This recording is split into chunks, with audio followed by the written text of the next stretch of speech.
आरोग्य में निवेश, हिंदी, भाग 63, वैद्य दिलीप गाडगीळ, पुणे, और बीमा कंपनी का भाग 4। तो बीमा कंपनी बहुत सारे ज़्यादा लोगों से पैसे इकट्ठा करके चंद लोगों के लिए खर्च करती थी, तो वो ठीक था। लेकिन जैसे लाइफस्टाइल बिगड़ गई, रुग्णों की संख्या बढ़ने लगी, तो बहुत सारे लोगों को कॉम्पेंसेशन अगर देना है तो उसका जो प्रीमियम है बीमे का, वो बढ़ाने के बजाय कोई रास्ता नहीं रहा। और ये प्रीमियम बढ़ते बढ़ते 48% अपने उत्पन्न के इतना हो गया। तो अमेरिका में अगर स्थिति है तो बाकी जगह क्या बोलने का।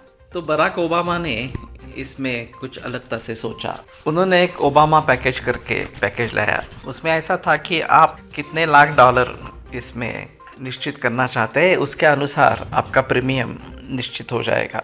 समझो कि आपने $5 लाख का बीमा, तो $1 लाख अगर आप एलोपैथी में खर्च करना चाहते हैं और $2 लाख चाइनीज़ में खर्च करना चाहते हैं, या $1-2 लाख निसर्गोपचार में खर्च करना चाहते हैं, तो वो आपका स्वातंत्र्य रहेगा। आप डिसाइड करेंगे कि मुझे किस पैथी के लिए कितने पैसे देने हैं। ऑफ कोर्स आधुनिक वैद्यक ने इसका विरोध किया, फिर भी उन्होंने ये वास्तव में लाया। फिर उनकी सरकार चली गई, ट्रम्प सरकार आ गई, उन्होंने इसका विरोध किया।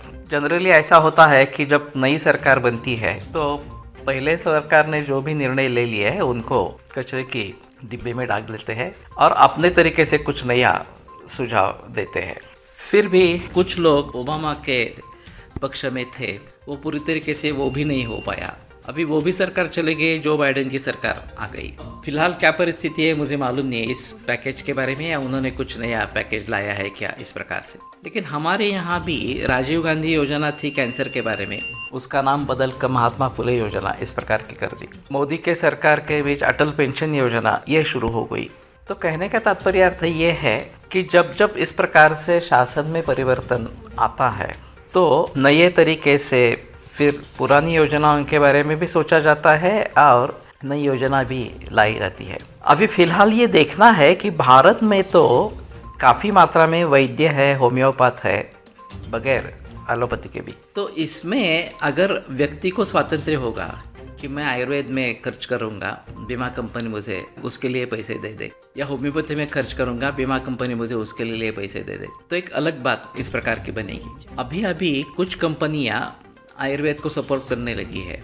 स्टार हेल्थ है, बजाज अलियांस है, 25% ही आयुर्वेद को देते हैं, ज़्यादा नहीं देते हैं इस प्रकार से। और फिर भी उसमें अगर NABH एक्रेडिटेशन होता है थोड़ी आसानी होती है। ये एक बोर्ड है, नेशनल एक्रेडिटेशन बोर्ड, और उनके कुछ निकष है, उसके अनुसार ये दिया जाता है।